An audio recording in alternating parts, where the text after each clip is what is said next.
Continuamos con Cerrando la Noche y hoy vamos a desarrollar una conversación interesante con nuestro invitado, un joven activista y político salvadoreño que está de vacaciones en la República Dominicana y hemos aprovechado su estadía acá y gracias al contacto de nuestro buen amigo y hermano Wellington Martínez, que nos facilitó poder conversar hoy con José Caballero, que efectivamente nos va a dar una panorámica de qué está ocurriendo en El Salvador, que ha sido noticia desde el 19, pero que ahora en el 21 estuvo muy caliente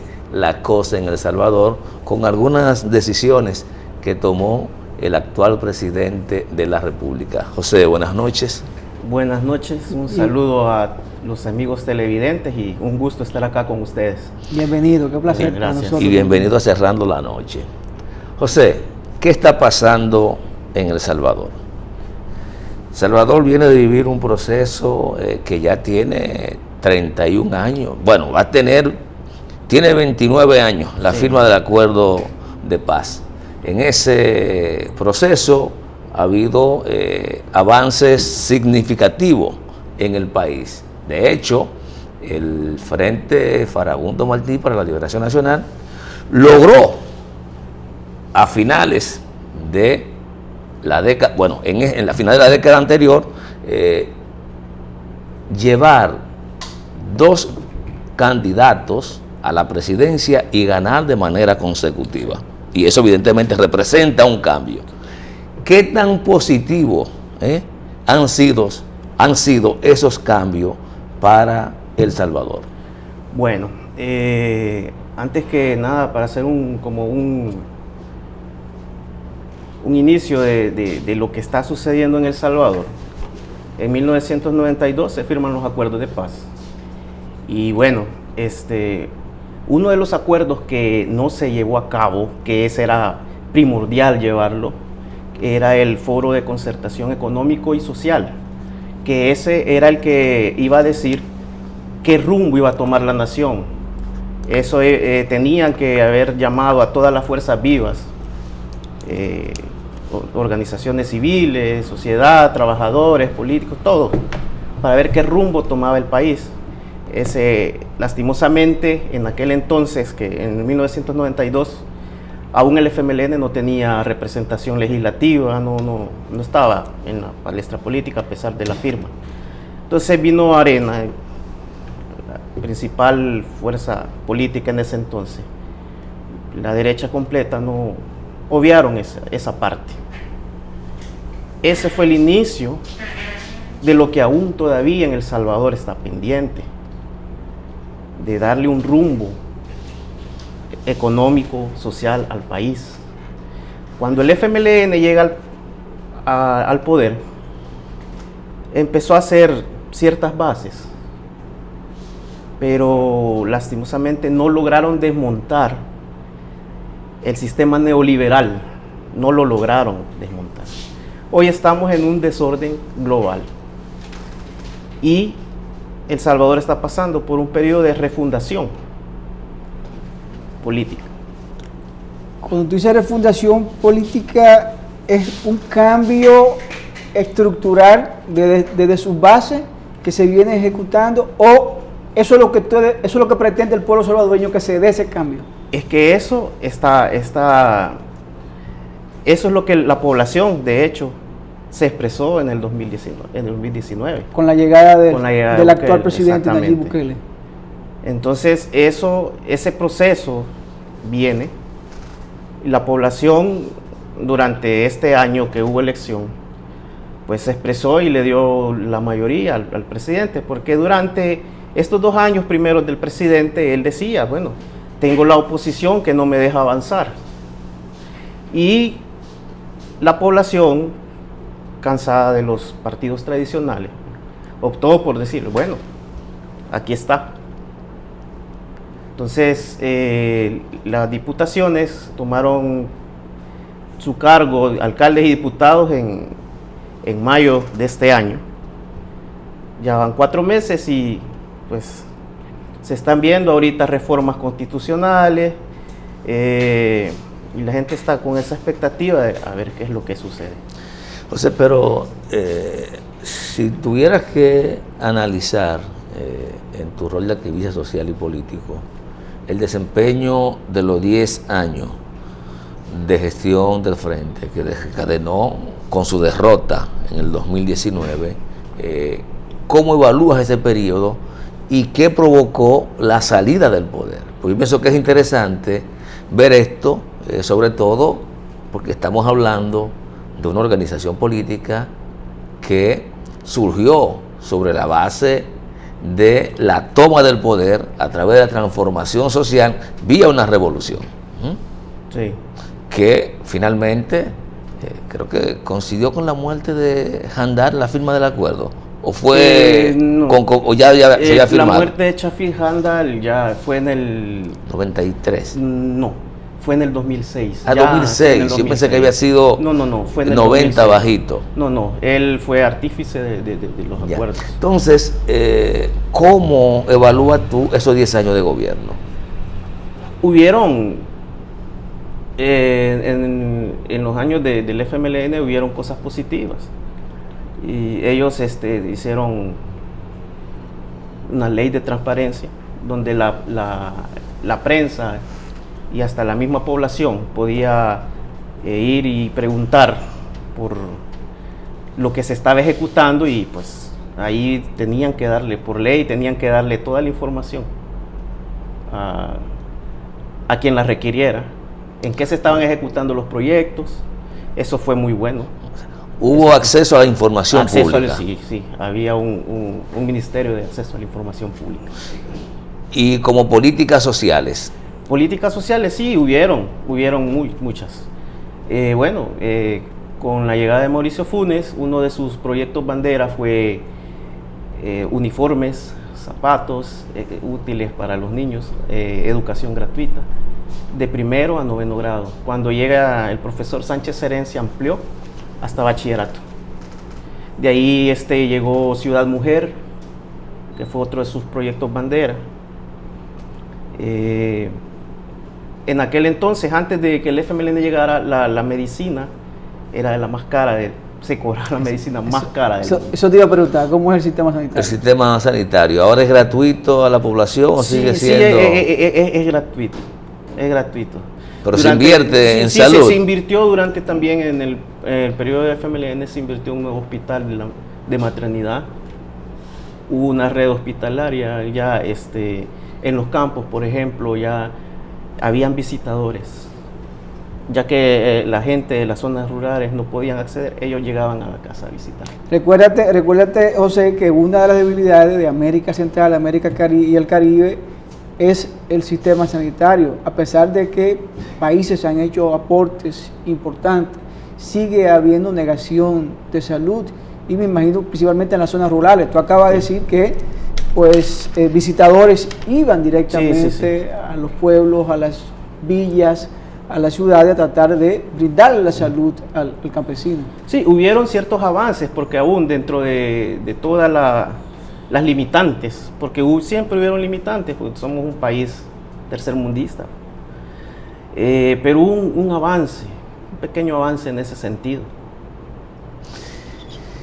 De las causas que dan origen al conflicto siempre está la exclusión social, la ausencia de democracia, la ausencia de garantías efectivas, el poco acceso de la población a los servicios y la poca garantía al ejercicio efectivo de derechos fundamentales. En esa materia, del 92 a la fecha, ¿ha avanzado mucho Salvador? Con la exclusión no, en ese sentido sí hubo, a medida avanzada con como les digo, el sistema neoliberal, eso vinieron privatizaciones, vinieron despidos, como el gobierno prácticamente fue vendiendo sus sus bienes. Antes Antel, por ejemplo, Antel era lo que eran las telecomunicaciones allá. Eso le generaba al Estado 800 millones de colones en aquel entonces. Al año. Al año. El Estado era autosuficiente para hacer sus presupuestos. Al venir las privatizaciones, el Estado cada vez fue reduciendo su fuerza. Y pues a nivel social, como les digo, que no se revisó en la firma de los acuerdos de paz un proyecto económico para que la población pudiera resurgir después de esto de la guerra, porque fue muy dura. Entonces no hubo un desarrollo. Hubo desarrollo a nivel económico para la empresa, pero desarrollo humano en sí no hubo, ni social. ¿Cuál es la tasa aproximada de pobreza y desempleo en El Salvador? La tasa es muy alta. Y hoy en día con la pandemia, pues creo que haciendo un poco más del 60%. La pobreza y sí. o el desempleo. Sí, porque de hecho nuestra economía venía golpeada. Y ya con esto de la pandemia, el cerrar, que allá en El Salvador el empleo informal y la pequeña y microempresa es la que más empleo le da al empleo pueblo. genera. Exactamente. Y con esto de que se cerró casi 5 meses, eso golpeó mucho. Y ahí es donde en realidad el pueblo se nutre de empleo, con la pequeña, micro y mediana empresa. El empleo informal igual resintió eso. Entonces, eso vino a terminar de golpear más la economía.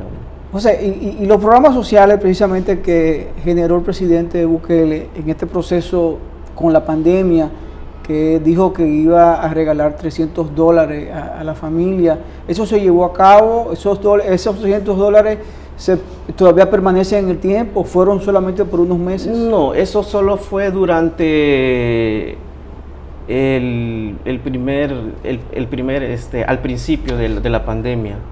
De ahí él se mantuvo con paquetes alimenticios, que eso sí lo hizo como en 3 o 4 fases. Eso se mantuvo un poco más. Lo de los $300 sí solo fue pues, una vez. Durante los 3 meses que él decretó que durante 3 meses no había que pagar recibos. Eso se mantuvo ahí. Y no fue toda la población no salió beneficiada, sino que era el que no aparecía como un seguro social. Estaba inscrito en el seguro social, ese era beneficiario. O sea, no era universal entonces. No era universal. Fue ambicioso, fue demasiado ambicioso el proyecto, de verdad que sí. Sí. Entonces, ese programa, porque se vendió la idea de que era un programa que iba a impactar por lo menos yo pensé que iba a la mayor parte de la población. No, en realidad eso fue... Bueno, hubo un problema también cuando se abrieron los CENADE, que fueron, no sé si ustedes lograron ver imágenes del aglomeramiento de la gente esperando recibir, claro. Porque sí fue mucha. Claro que sí. Y hubieron problemas, hubieron dificultades, pero sí no fue, digámoslo así, solo el beneficiado fue el que no tenía empleo en realidad, o que no aparecía empadronado en la seguridad. Con el seguro social. Bueno, complicadas las cosas, sí, muy complicadas. José,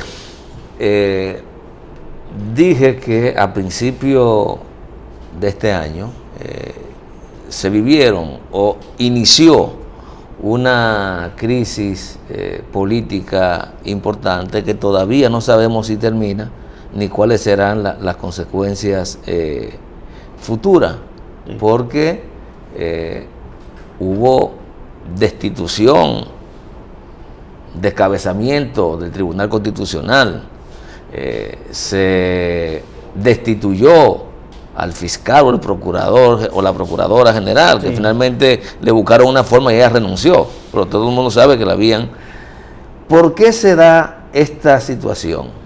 Es por lo mismo que les digo, o sea, actualmente El Salvador vive ese proceso de una refundación. lo que se logra ver que el país está queriendo sentar nuevas bases, nuevos pilares. Entonces la oposición es que ahí viene y dijo, hey, esto es un golpe de Estado. Que si bien es cierto, a la Asamblea es competencia de la Asamblea elegir. Militarizaron la Asamblea Nacional. Pero eso fue en el 9 de febrero. Eso fue mucho más antes. Eso fue por un problema de un préstamo. Sí. Que él estaba pidiendo para la seguridad. Pero fue también a principio de año. Sí, eso fue en febrero. Porque todo es de 2021. Todavía no tenía el Congreso a favor que tiene ahora. No, vea, lo del 9 de febrero fue... Sí, eso fue a principio, el 9 de febrero, que era lo del préstamo para seguridad. Y lo de los magistrados, el fiscal, eso fue el 1 de mayo que la Asamblea toma posesión, la nueva Asamblea. Sí, entonces, en este último año ha sido decisorio los cambios, las transformaciones que ha surgido o que ha experimentado El Salvador. Vaya, es como les digo, o sea, lo del 1 de mayo, sí, lo que hace la Asamblea, que si bien es cierto, les digo que es competencia de ellos, pero antes de eso hay un procedimiento. El Colegio de Abogados sale y va a votar por sus ternas. Al final de esas ternas empieza un periodo de entrevista a todos los candidatos. Y en esa entrevista el diputado va viendo y al final pues ellos eligen. Esa parte sí se la obviaron. Pero, ¿qué pretende Bukele? Porque a veces no se puede hablar de la fuerza política de Bukele, porque la fuerza política parece que es él. ¿Cuáles son las pretensiones del presidente con esos cambios que ha hecho en el país? Bueno, vuelvo y les digo que eso es como ellos quieren instaurar una nueva democracia, según una nueva democracia. Y en parte es socialmente El Salvador, o políticamente es un pequeño, estamos como en un pequeño limbo hasta ahorita, porque si es cierto, estamos saliendo del antiguo régimen y se está sentando un nuevo, que aún como población no tenemos claro qué rumbo es en realidad. Eso está por verse aún. O sea, Bukele hay que verlo como el inicio de un periodo de transición generacional y política en El Salvador. Se podría decir que eso es lo que está... ¿Y para dónde va eso? Eso está por verse. Porque aún apenas ellos van empezando. Hay reformas constitucionales que aún están ahí y la población está así como viendo qué sucede. Aunque expectativa. Sí, hay una expectativa, aunque también la población el 15 de septiembre de este año, de este mes, se pronunció. La concentración fue. Sí, la concentración fue, tomó una postura, no como una oposición. Para mí es como decirle al gobierno, esto... ¿Te apoyamos? No, ¿te apoyamos? Hay cosas que no nos están pareciendo. Clara. Y espero yo que el gobierno tenga la capacidad de interpretar ese movimiento de ese día. Todo este movimiento, solo como referencia, ¿hay la posibilidad constitucionalmente de la reelección consecutiva? Es que eso está ahí, eso se está hablando. De hecho, un magistrado de la sala dijo que no había ningún problema, se está abriendo esa puerta. Pero si yo leo la Constitución de El Salvador, ¿qué dice? ¿Que es posible la reelección o no? Eso tiene que hacerse una nueva constitución. Hay que hacer una reforma. Y que esta asamblea puede empezar a hacer esas reformas. Pero esta asamblea no le compete cerrarla, sino que es a la siguiente que la tiene que ratificar, según la Constitución. O sea que hoy día no hay posibilidad constitucional de que el presidente Nayib Bukele se reelija? Pues, según dicen algunos juristas, porque yo no soy abogado, según dicen que no, pero como acuérdense que ya lo que es la jurisprudencia, eso es interpretativa. De interpretaciones y entonces a veces la misma ley deja ciertos vacíos y de ahí se van agarrando pues a un... Bueno, con tu permiso, José, vamos a una pausa. Conversamos con José Caballero, activista social y político salvadoreño. La verdad que nos está dando pinceladas de la realidad que vive El Salvador, un país que en los últimos tiempos lo hemos visto muy de cerca en la prensa, principalmente por la actitud de su presidente Nayib Bukele. Vamos a la pausa y volvemos en breve.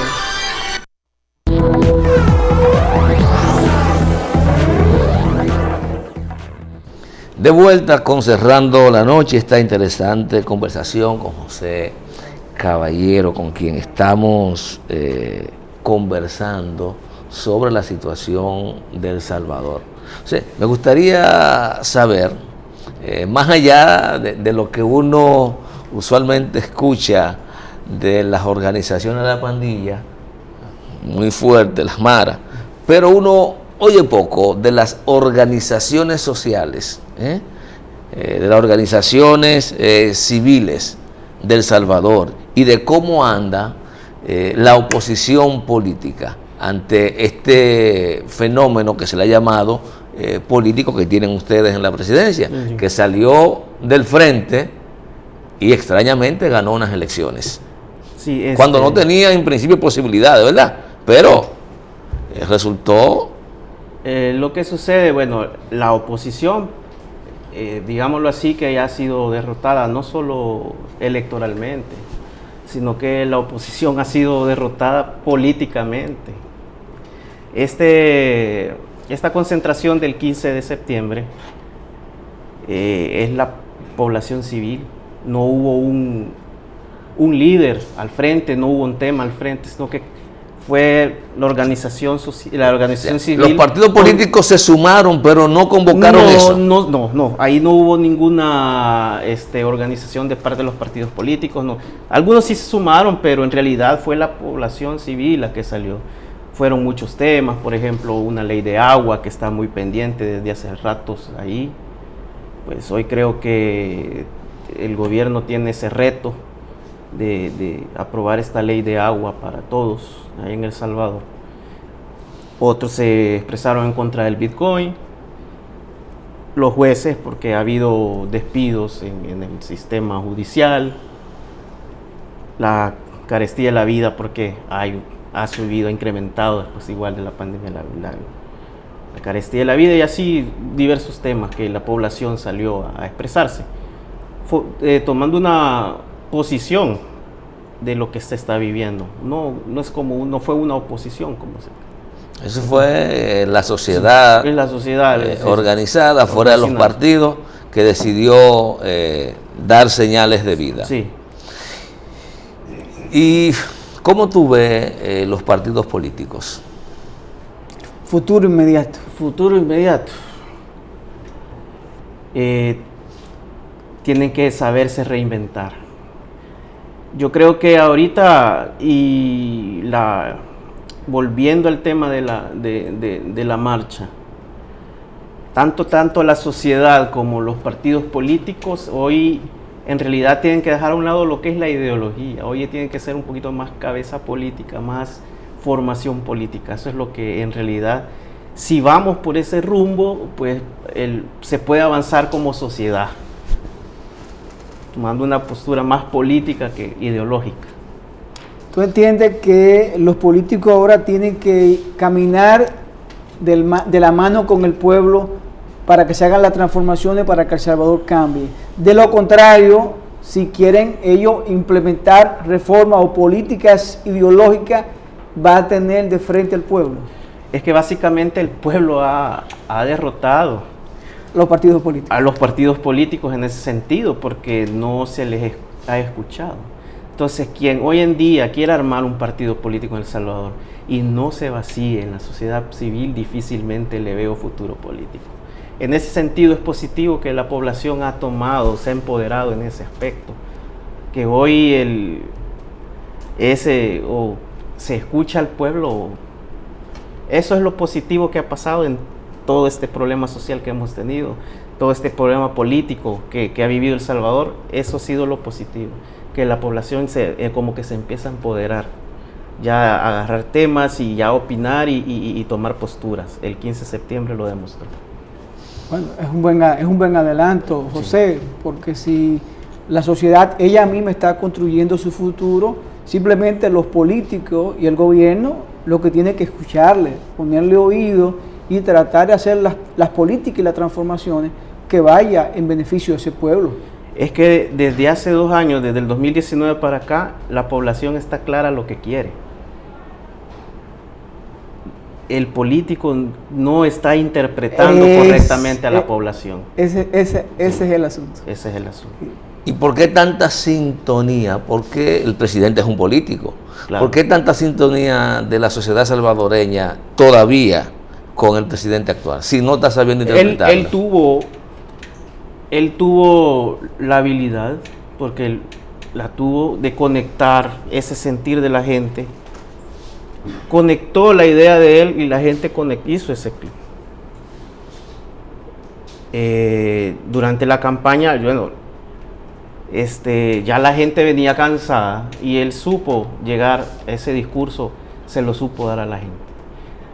Ahora bien, el 15 de septiembre, la población, más allá de una protesta, no la veo tanto como así, es como decirle al presidente: nosotros no elegimos esto, este es el rumbo que queremos. Allá será el presidente si sabrá interpretar lo que la población está pidiendo.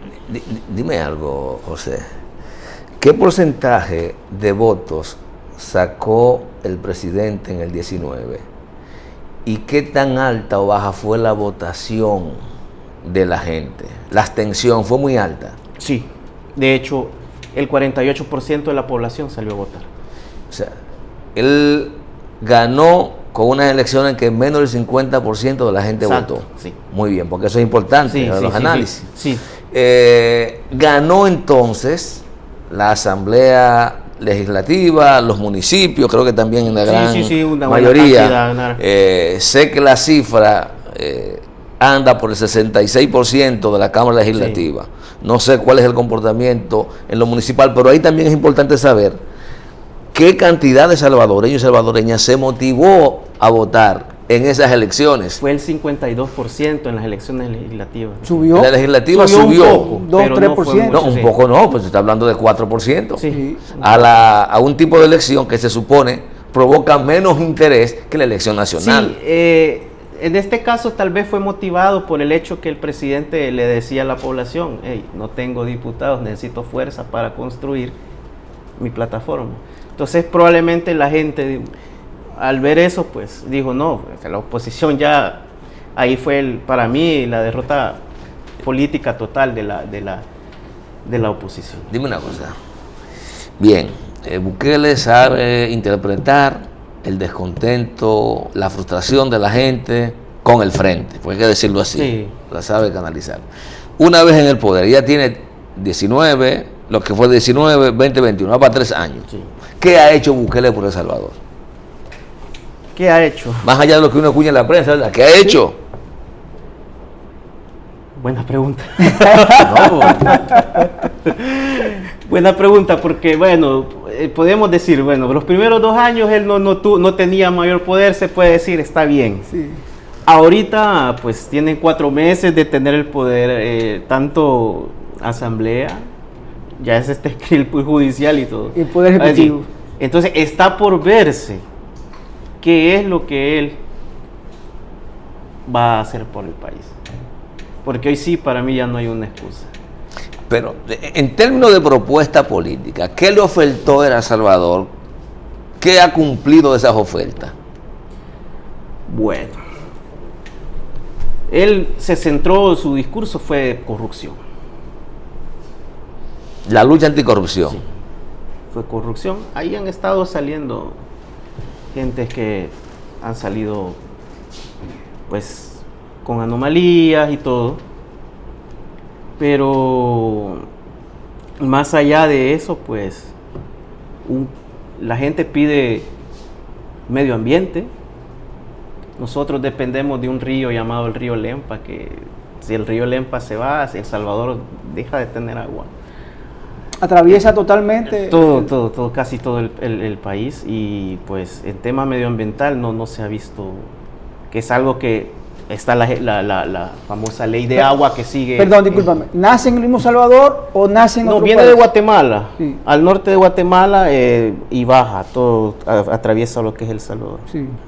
Entonces está lo de la ley de agua, que les digo, que en temas medioambientales El Salvador Transversal, crucial. es crucial, el río Lempa para nosotros. En términos de generación de empleo, olvidémonos, bueno, la pandemia quizá pueda Sí, tener no golpear, exactamente, no. alguna excusa, Sí. pero infraestructura, en sentido general, vial, Bueno, parques industriales, ¿qué ha hecho? Por el momento, lo que ellos han tenido como una bandera ha sido el lado del turismo, por lo que es el surf, el famoso Surf City, que se han organizado campeonatos mundiales. El lado turístico, como que lo han ido tratando ellos la manera de explotar un poco más el turismo, porque El Salvador sí ha carecido un poco lo que es el turismo.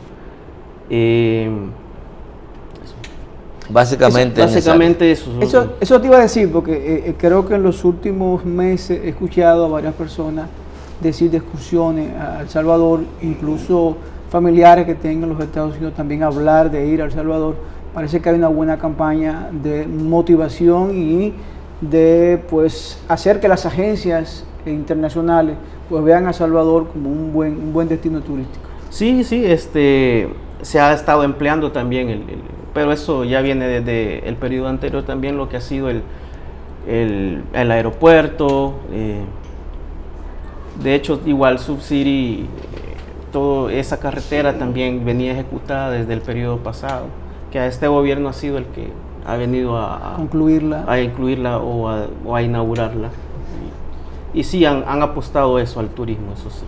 José, ¿y a qué obedeció la decisión del gobierno de querer oficializar el Bitcoin como moneda de cambio de circulación en El Salvador? ¿Hubo algún estudio que eso iba a impactar positivamente en la economía? ¿Fue un capricho de alguien que se entiende moderno? Pues, ¿qué pasó ahí? ¿Qué ha pasado ahí? Pues mire, hasta la fecha el gobierno se ha encargado de promover esta moneda virtual, pero no ha habido una educación, una orientación al pueblo. Hasta la fecha aún nos seguimos preguntando qué es esto, porque no ha habido una campaña educativa, no. Hasta la fecha aún alguna gente que puede entender un poco más de economía, aún todavía ellos mismos dicen nosotros. Pero justamente los expertos en economía que tú escuchas que dicen cuál va a ser el impacto que iba a tener en términos de desarrollo económico del país. Bueno, algunos dicen que El Salvador se puede convertir en un paraíso fiscal, que se puede dar un clima de inversión, de que la gente puede ir, pero eso abre muchas puertas para otras cosas. El salvadoreño común, nosotros tenemos una experiencia que lo que fue la dolarización.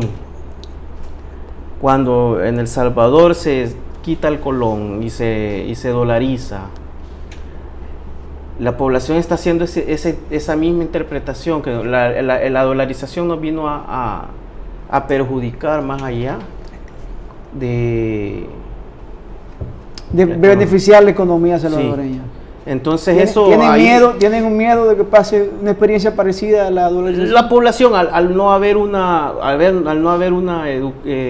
campaña educativa, pues eso es lo que la gente piensa. O sea, cuando uno está ahí, hay cierta cosa y hay una incertidumbre, pues la gente está en eso, está en esa zozobra que no sabe.